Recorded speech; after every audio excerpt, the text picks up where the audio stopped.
And I'd like to share din po na we are Christians. My father is a pastor and my brother did not have any record of misconduct. Kung titingnan po, yung record niya sa barangay, wala pong kahit ano. Possible po na isa sa mga ebidensya doon ay makakapag-link talaga sa uh, posibilidad na pulis po yung gumawa. Kinausap po ng parents ko yung mga investigator. They told us that Ephraim is a collateral damage. Ang sabi niya po, mukhang nadamay lang. Nais ko na pong recognize si Miss Shira Escudero. Miss Shira, kayo po ba ay kamag-anak ng bagong Senate President? No Hindi po, po. hindi po. Hindi po kayo, wala po kayong kinalaman doon. Okay, sige po. Paki-state po ang pangalan ninyo at magputuloy kayo sa inyong sabihin. Good afternoon, Your Honor, and good afternoon, everyone. I am Shira Escudero, sister of Ephraim S. Escudero, killed at 18 years old. He had two sons who are now 8 and 7 years old, who now live with me, their tita, and their mother and their grandparents in Laguna. Our family never anticipated speaking in the Congress, testifying how these people cold-bloodedly took my brother's life. I am here because two boys are asking what happened to their father. Bakit may bullet sa head si daddy? Followed by questions about why he died and if the place where his body was found was that far from our place. Paano ko po sila sasagutin? Someday, they will ask more questions about what happened to their father. We want them to know that we did what we could. May it be here in Congress or in the ICC. We are seeking justice and not letting these killers and the death squads na nagsagawa po nitong drug war na maghugas kamay lamang. So, this is what happened. September 19, 2017 was the last time that we saw Ephraim, my brother. It was around 4 p.m. when my brother left our house in his single motorcycle, a red Suzuki Rider 150cc. Actually, regalo po yun sa kanya ni Papa. Ayan po. And then he promised to return to our family-owned gadget repair shop at Suki Market, San Pedro, Laguna, 1 kilometer away from our house. Nung hapon na iyon, he even cooked dinner and told us that he'll be gone for an hour or so, but he never came back. Based on the security camera footage, my brother was last seen alive on September 19, 2017 at around 6 p.m., driving his motorcycle along Rizal Street and Mabini Street in Poblacion, San Pedro City. Meron pong dalawang hitchhiker. We identified the other one. His name is Ronnie Pionilla. And the other one is unidentified. Our family began to search for my brother and registered his disappearance in the blotter of the San Pedro City Police Station. We also handed out missing posters.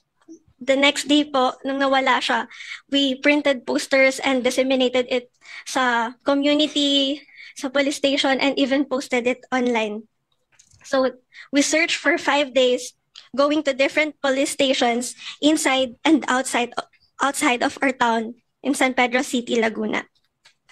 In one of our searches, one of the police officers there told my mother, nung hinahanap po niya yung kapatid ko, sabi ng police, baka natokhang. Days after, a wife of one of the detainees in San Pedro City City Jail told my mother, told us, she personally informed my father and me. I was there when she said,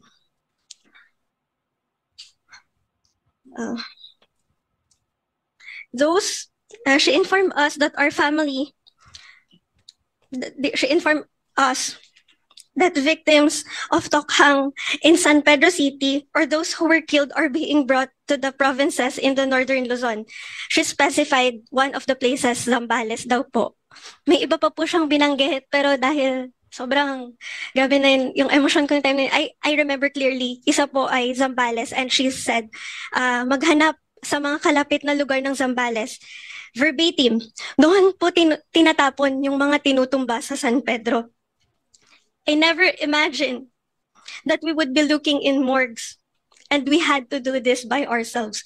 Kami po yung nag-gather ng mga CCTV footage, nagbahay-bahay. Kami po yung nag-ikot from one town to another para hanapin yung kapatid ko. Because the PNP and even the local police yung sa city po ng San Pedro never mobilized in search for my brother. Are we that unimportant? After we surveyed the newspapers and TV for 5 days, we came upon a news report. Ang sabi sa headline sa Filipino Star, 2 bangkay natagpuan sa magkahiwalay na lugar sa Pampanga. Same descriptions as my brother. Our family went to the funeral parlor in Pampanga. And there, my parents and his partner confirmed that it's him. Papa told us, wala na si F, nakita na namin siya. Ephraim's body was found on September 21, 2017. 5 araw na po kaming naghahanap. 21 po pala, patay na siya. So 19 po siya umalis. 21, wala na siya. Inabot kami ng September 24 sa paghahanap. And then nung araw na rin po yun, nabasa namin sa dyaryo, yung tungkol nga po kay Ephraim. When found, my brother's head was wrapped with packaging tape. Nakasubsob sa damuhan. Naka-packaging tape ang ulo, nakatali. Ang braso, sa likod ang kamay. He was hog-tied. And then yung mga binti po niya, nakatali din po ng tape. May dugo po na tumutulo galing sa ulo niya, even if naka-tape yon. And may 3 gunshot wounds po siya. He still wore the clothes that he had when he disappeared. A witness, may teenager po doon na nakarinig ng 2 gunshots and nakita niya rin po yung white van with no license plate. May lalaki po doon, he left after the body was thrown out of the vehicle. Habang yung isa naman pong bangkay na na-identify ay si Ronnie Pionilla. He was found later on the same day in Porac, September 21. Si Ronnie po ay found in Porac, Pampanga. Meanwhile, yung kapatid ko naman po ay sa Angeles City, Pampanga. Si Ronnie yung nakiangkas kay Ephraim. Ang sabi daw, siya yung target ng mga pulis. Ronnie's body showed injuries and other signs of torture.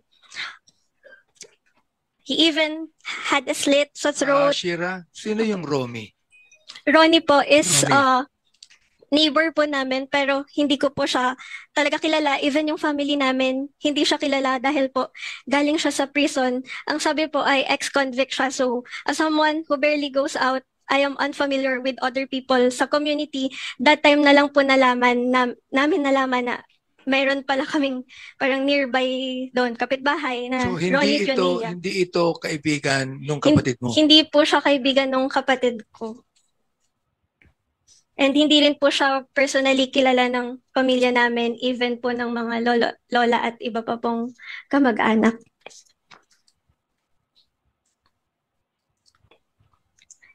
And then, kinausap po ng parents ko yung mga investigator. They told us that Ephraim is a collateral damage. Ang sabi niya po, mukhang nadamay lang. We talked to the members of SOCO team who conducted the investigation. They showed us pictures of the dead body of my brother. Bali, may sinend po si Investigator Gomez. His name is Fernando Gomez sa Pampanga. Hiningi ko po sa kanya yung kopya ng mga crime scene photos. Raw po yun. And then, nandun din yung SOCO. They investigated. They showed and sent us pictures, but not the SOCO report or the autopsy report. I only have the medical legal, but the medical legal also says he died from gunshot wounds po. One of the SOCO members informed us that they found evidence at the crime scene, but only police officers was able to access it. So bumalik po kami sa Pampanga pagkatapos ilibing yung kapatid ko, hoping na makakausap namin sila tungkol doon sa mga possible evidence at kung na-secure ba o nasa maayos na custody. Pero mahirap po sila kausap. Wala po kaming nakuhang kahit anong info. They never showed us the evidence. And possible po na isa sa mga ebidensya doon ay makakapag-link talaga sa posibilidad na pulis po yung gumawa. But then when we ask, napakahirap po nila kausap. Hindi po sila nakipag-cooperate sa amin. And ayun po, and after noon, nahirapan na rin po kami mag-gather pa ng ibang evidences. Until now, they have not updated us sa investigation. And when we asked the San Pedro Police, San Pedro City Police, they told us, hindi po sa amin yung kaso, hindi kami yung mag-iimbestiga niyan.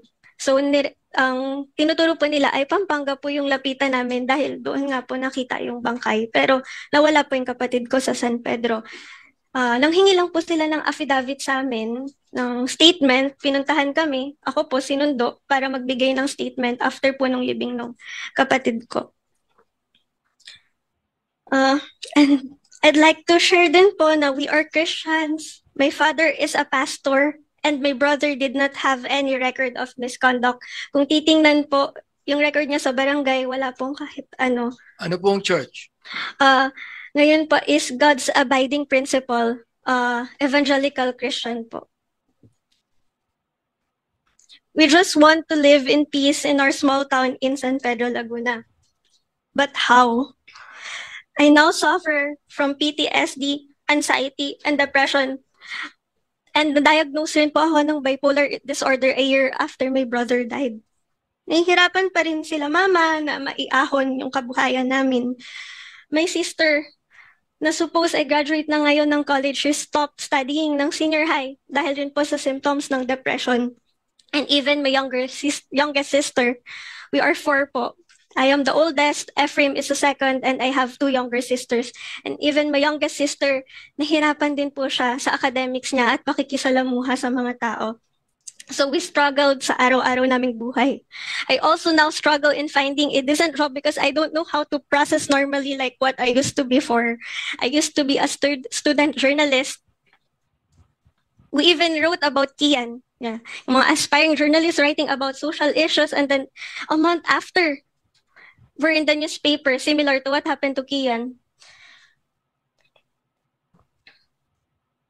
Our entire family and community are traumatized by the widespread killings and culture of impunity. Takot na po lumabas ng hating gabi yung mga tao sa community namin after what happened to my brother. I've been going to places in search of justice and hope on behalf of Ephraim's little boys. I have 2 pamangkins. It's almost 7 years now, and there is still no justice. Kanino po kami lalapit? Medyo nabubuhayan po kami ng loob nung 2018, nung sinabing mag-iimbestiga po yung ICC. Kasi sino nga naman po kami, di ba po, para imbestigahan isang private at maliit na personality. At sino nga naman po ang mag-iimbestiga sa patayan sa Pilipinas kung maging ang mga local police po ay hindi gumagawa ng aksyon. Di ba po? Sa sobrang dami ng killings, libo-libo, paano po yun iimbestigahan? Kaya ICC po yung isa sa mga pinuntahan namin. Sa dami ng killings, maiisa-isa po ba natin ito?